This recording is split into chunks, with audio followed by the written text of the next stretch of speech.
Hello, everybody, and welcome again to another episode of Chatting with the Rev. We're glad to have you with us today. We're not going to be long with you today, hopefully, prayerfully, but we want to bring something to your attention, something that you need to be aware of and maybe consider. Good afternoon, Mark Morris. Glad to have you with us. And we're going to talk about able-bodied privileges.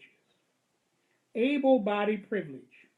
And many of us have heard of white privilege. That's when white people have been known to have preferential treatment, or at least it's construed to be preferential treatment, uh, just because of their race, just because of their color. Good afternoon, Pastor Moore, Jeffrey Moore. Today we're going to talk about able-bodied privilege. Able-bodied privilege, and we're going to do this, and we're going to discuss it, and hopefully you can share with us in the comment section what your thoughts are about it. The first of the able-bodied privileges, if you will, is when able-bodied people can, whenever they so desire, spend significant time in the company of people like themselves. Now you may say, that's not a big thing. Yes, it is. Because when you are around people that share your experience, that understand where you're coming from, that have lived the life and have walked the walk that you walk, there's a sense of community, there's a sense of shared identity with that. Many times, people that have physical, developmental, and mental challenges are not privy to be around people like themselves enough. Growing up, I knew very few people that had physical disabilities like myself, physical challenges like myself, challenged abilities like myself. I knew very few. And only when I was around certain instances, like when I was in a hospital, naturally, I met people like myself. Or if I was in a rehab center, I met people like myself. But normally speaking, I never met many people that had physical challenges. And yet every day, people that are able-bodied interact on a regular basis. I mean, it's almost commonplace for people that are able-bodied to meet other people who are able-bodied. Welcome my wife, Teresa J. Scott. God bless you. We want you to pray for her. She had a kind of ironic accident, a peculiar accident on the bus. She was on her way to work, and the bus had to stop to avoid an accident with another vehicle, and it forced the bus to stop so abruptly that she fell on the ground, fell on the floor of the bus. She had to go to the hospital. They're now telling her to go to her orthopedic doctor to see whether there's any follow-up to the situation, but she was in extreme pain, so pray much for her. She's been challenged physically on many levels. She's been having this cough, this bronchial cough for the last month virtually, and now here she has this fall today. So just pray, send up a special prayer for my wife. She has lupus, so that's always a factor in anything that comes up in her life. That's always a factor in all of it.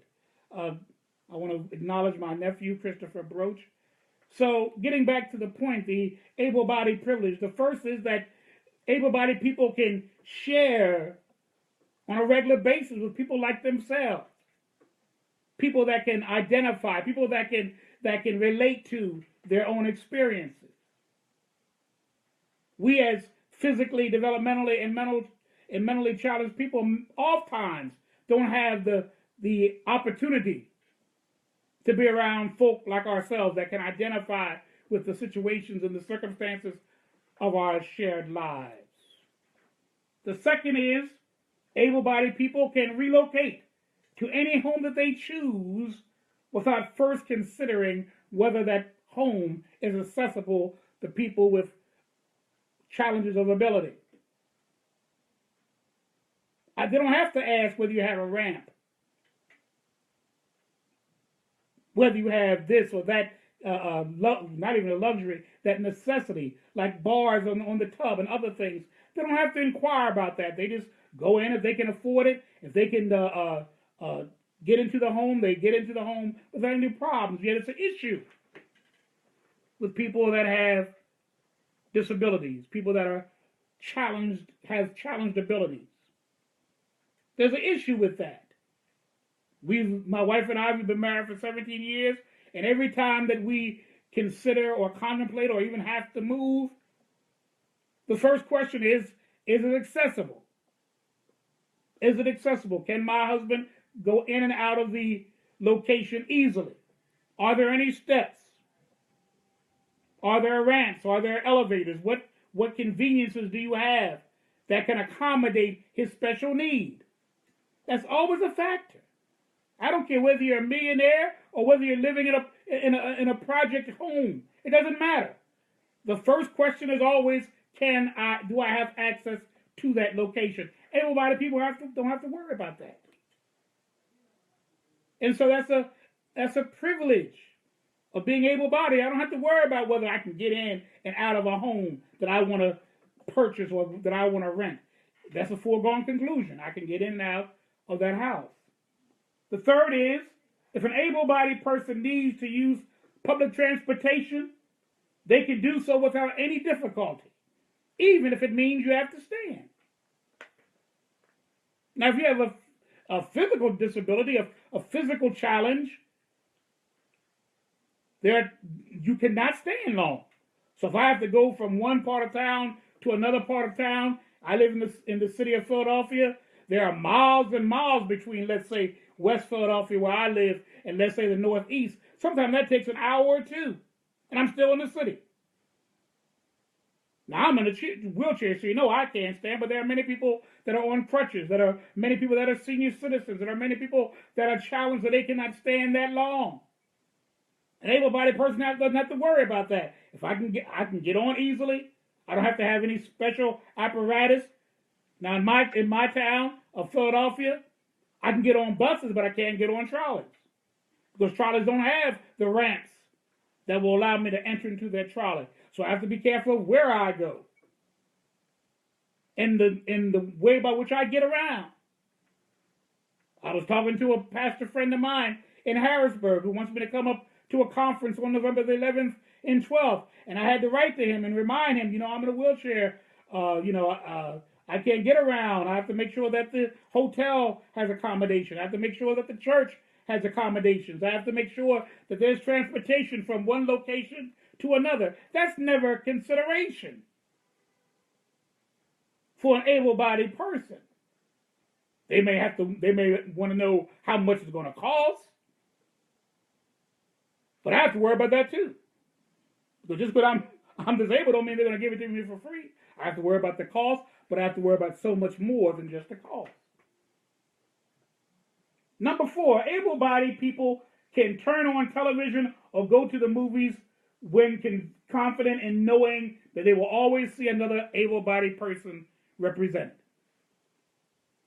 They will always see. When you turn on the TV, you will always see an able-bodied person represented. You will always see an able-bodied person represented in the movies. I want you to think about this. Can you name 10 people that are actually physically challenged, who have challenged abilities, that are in television or in movies on a regular basis? Able-bodied privilege. Every time I turn on the TV, I would always see someone like myself. But if I'm disabled, even people that are in wheelchair, 9 times out of 10, they're really actors playing the role of a disabled person. They're not really physically challenged themselves. I've never seen a physically challenged person playing the role of a normal person. But I've seen many a person who was able-bodied play the role of a disabled person. So where are our TV stars and our movie stars? How many of them? Can you name 10? I can certainly name 100 that are movie stars and television stars that are able-bodied. Probably more. Past, present, and probably future. But it's hard to even name a few who are actually challenged, able-bodied people. who are challenged people, whether it's physical, whether it's developmental, whether it's mental. I've seen movies with Down syndrome and people like Sean Penn played the role. I know he doesn't have Down syndrome. I remember one of the greatest movies I ever saw, The Awakening, with I think it was Robert Duvall or one of them played the role. Now, I know he doesn't have autism or anything like that. I know Tom Cruise played a man in a wheelchair. He's not in the wheelchair. This is the latest movie about someone who actually committed suicide. The actor that played the role was not disabled. Over and over again, you see instances like that. So I would challenge you to just ask yourself in your mind, how many people you know have physical or developmental challenges that are actually on TV or in movies on a regular basis. Next, able-bodied people can attend any family, community, or religious function without worrying about where the function is going to be held. We want to acknowledge Deidre McBride. God bless you, dear. Good afternoon to you, too. You have to worry about where it's going to be held. There are many family functions. I have to make sure. I'm going to have a birthday on Monday, and I have to make sure that I can go to my own party. Where's it going to be held? Always has to be a consideration. But able-bodied people have the privilege of going to any family function, any religious function, any community function, without worrying about at least that aspect of it. Another privilege is, whenever history is taught, people that are able-bodied are always well represented. You know, for many a year, many people didn't even know Franklin Roosevelt had polio. Served 4 terms in office, was elected 4 times. Served from 1933 to 1945 when he died in office. And many people didn't even know he had polio. And those who knew he had some sort of disability didn't know to what extent his disability affected him. He couldn't walk without 100-pound braces on each leg, and people standing on either side of him to hold him up. For many a year, people didn't know that Moses had a stuttering problem. That he had a speech impediment. It's in the Bible, but every time you see him portrayed in the movies or on television, he's very articulate. Almost Shakespearean in the way he presents himself in terms of his oratory skill. But he had a speech impediment. Read the book of Exodus chapter 4 and you'll see that he had a speech impediment that even the Lord himself recognized. You want to recognize Pastor Cassandra Hill? God bless you, dear. People that we even know, and in terms of being heroes and famous, we don't even know, we weren't even taught that they had some kind of physical disability. People want to say that Paul, the apostle, that his thorn in the flesh was he had a moral issue. He had a spiritual struggle. He had enemies on the outside that were trying to destroy his ministry. They refused to accept the fact that he himself wrote in his epistles how he had to write in large print. How he was, in the book of Corinthians, how he was noted as being an unimpressive speaker. Paul had epilepsy, but no one wants to say that. Paul had a physical challenge, but no one wants to claim that. We know these men and women in history, but we don't know that they had a challenge other than the challenges that we know they had. Somehow or another, the stigma of being physically, developmentally, or mentally challenged seems to be ignored because it reduces the status of the person we're talking about.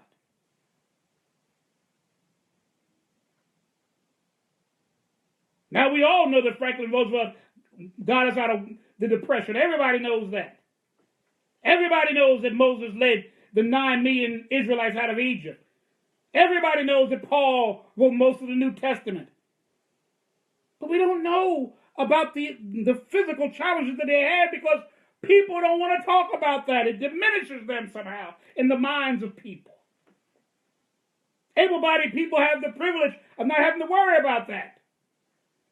Their heroes are strong and bold, and really able-bodied people even twist history to include those who did have physical disabilities and ignore that and emphasize the achievements and ignore the disability. To me, it makes you a greater hero. If you have to overcome speech impediment and then stand before the king of Egypt and tell him to let my people go, I think it means that you're a greater hero in my mind. You're a role model if you're a man like Franklin Roosevelt, who, though confined to a wheelchair, still led a nation of hundreds of millions of people out of a depressive state, gave us victory in World War II from the wheelchair. It makes you a greater hero in my mind. But somehow or another, society feels as though it reduces you. Another point. Assumptions about an able-bodied person's mental capacities are based on their physical status.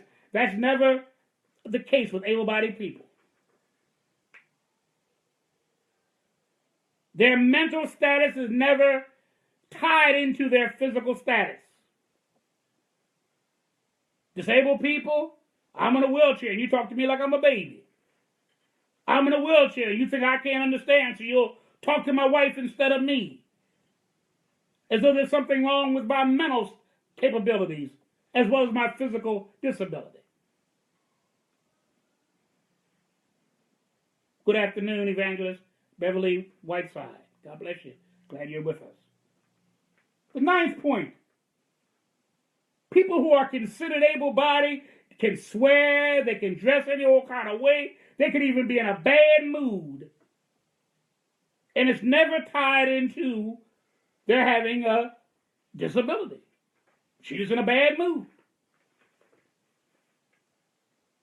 Someone you know has a mental challenge.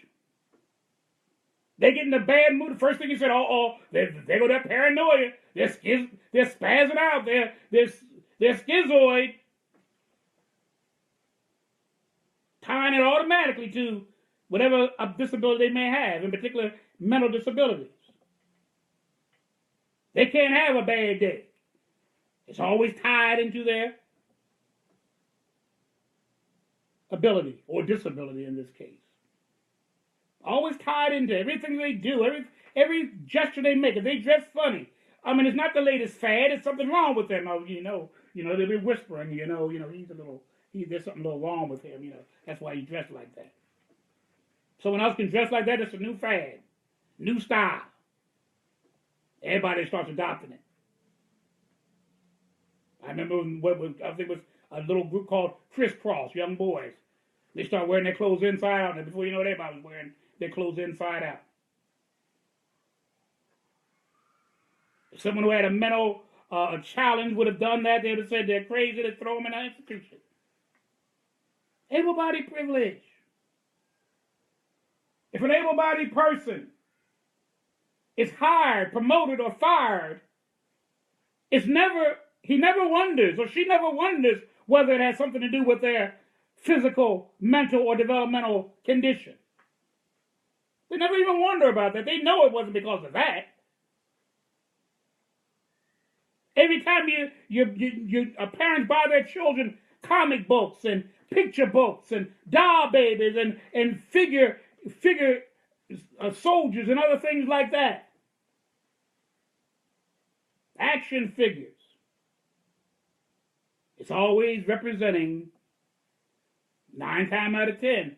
You have to search hard to find characters in the comic book. You have to search hard to find action figures. You have to search hard to find doll babies that have some sort of challenge to them. It always represents the ideal. And the ideal is always an able body. That's the ideal. That's the way things are supposed to be. Able-bodied people very seldom need to be concerned about whether a building that they wish to enter has any obstructions or hindrances that would bar them from entering. Now, we know if they're doing construction and all of that, nobody can enter the building. But I'm talking about on the average, the normal situation. When they go to a building, if they have an appointment to go into a building, they don't have to wonder about whether there's going to be an obstruction, whether there's going to be a staircase, or whether it's going to be some kind of other situation where the door is too heavy, or you can't open the door on the outside, or there's no buttons to push. They don't have to worry about that. That's a privilege.